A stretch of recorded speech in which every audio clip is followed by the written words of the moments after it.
Hello అండి, నా పేరు హైమ. నేను పుట్టపర్తి వెళ్ళి హైదరాబాద్ వస్తున్నాను. కర్నూలు దగ్గర మీకు యాక్సిడెంట్ అయింది కదండి. ఆ యాక్సిడెంట్ దగ్గర దూరంగా ట్రాఫిక్ జామ్ అయింది. ఎందుకు అంత జామ్ ఆగి ఉంది? సాధారణంగా అది ఆగే ప్లేస్ కాదు. ఆగి ఎందుకు ఉంది అని అడిగితే అప్పుడు నా పక్కన కూర్చున్నాడు కాబట్టి డ్రైవర్కి తెలుసు. డ్రైవరు అక్కడ కాలిపోతున్నట్టుంది మ్యామ్, బస్సు కాలుతుంది అక్కడ అన్న. సరే గబగబా ఏదైనా హెల్ప్కి వెళ్దామో, అసలు ఏమన్నా పోలీసులు వచ్చారా లేదా అని నేను గబగబా కారు దిగి వెళ్ళానండి. వెళ్ళేసరికి బస్సు తగలబడిపోతుంది. కొంతమంది కింద కూర్చుని ఏడుస్తున్నారు, ఎవరెవరు ఉన్నారని ఏడుస్తున్నారు, కొంతమంది టెన్షన్ పడుతున్నారు, ఇలా ఉన్నారు. ఆ బస్సుకు సంబంధించిన వాళ్ళు అలా వాళ్ళ పరిస్థితి అలా ఉంది. ఇంకా మిగిలిన వాళ్ళ ఫోన్లు అన్నీ కూడా పాపం అందులో కాలిపోయాయి. చాలామంది దగ్గర ఏమీ బయటకు వచ్చిన వాళ్ళ దగ్గర ఏమీ రాలేదు. అక్కడ ఉన్న మిగిలిన జనం అండి మొబైల్స్తో వీడియోస్ తీసుకుంటున్నారండి. ఎవరైనా పోలీస్కి కాల్ చేయలేదు. నేను కార్ దిగి వచ్చే హడావుల్లో ఫోన్ ఏమో కార్లో వదిలేశాను. వర్షం పడిపోతుందో పక్క నుంచి ఫోన్ టచ్ చేయడానికి కూడా ఎవరిదైనా అడిగి తీసుకుని టచ్ చేద్దామని వర్షానికి తడిచి అది పని చేయట్లేదు. నేను మళ్ళీ గబగబా కార్ దగ్గరికి వెళ్ళి వెంటనే కర్నూలు ఎస్పీ గారికి అండ్ ఎస్బీ ఇన్స్పెక్టర్ గారికి కాల్ చేశానండి. లక్కీగా ఎప్పుడో నెంబర్స్ ఉన్నాయి. కాల్ చేస్తే వాళ్ళు ఇమీడియట్లీ రెస్పాండ్ అయ్యారు. వాళ్ళు రెస్పాండ్ అయిన కాసేపటికి రూరల్ సిఏ గారి బృందం అంట వాళ్ళు వచ్చారు. దాని ముందే ఫైర్ స్టేషన్ వాళ్ళు వచ్చేసారు.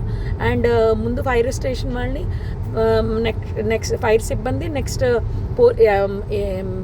అంబులెన్సు, పోలీస్ వారు వీళ్ళందరూ వచ్చేసారండి. అప్పటికే ఒక ప్రైవేట్ వెహికల్లో ఒక 6గురిని హాస్పిటల్ పంపించారు. నాతో ఇంకొక అతను ఎవరో హరీష్ అంట, ధర్మవరానికి చెందిన అతను. పాపం చాలా మంచి వ్యక్తి ఆయన కూడా. ఆయన ఒక 6గురిని ప్రైవేట్ వెహికల్లో ఎక్కించి పంపించారు. తర్వాత వీళ్ళు వచ్చాక ఒక 5గురిని అంబులెన్స్లో ఎక్కించడం జరిగింది. ఆయన తీసుకెళ్లారండి. ఆ తర్వాత ఈ లోపలనే మొత్తం ఎస్పీ గారు, పోలీస్ సిబ్బంది అందరూ వచ్చేసారు. అసలు ఆ మాంసపు ముద్దలు కాదండి, నిజం చెప్పాలంటే చాలా దారుణం అది.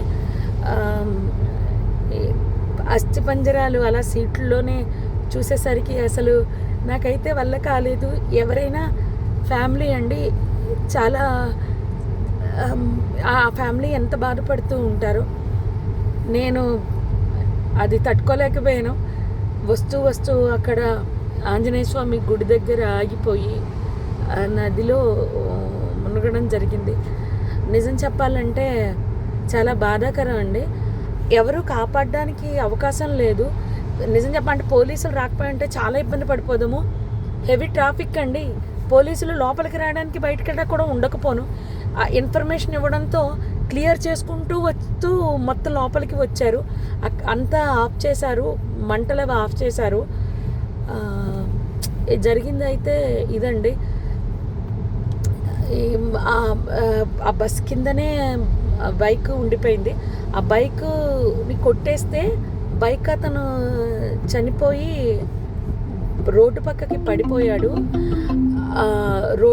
పడిపోయాడు.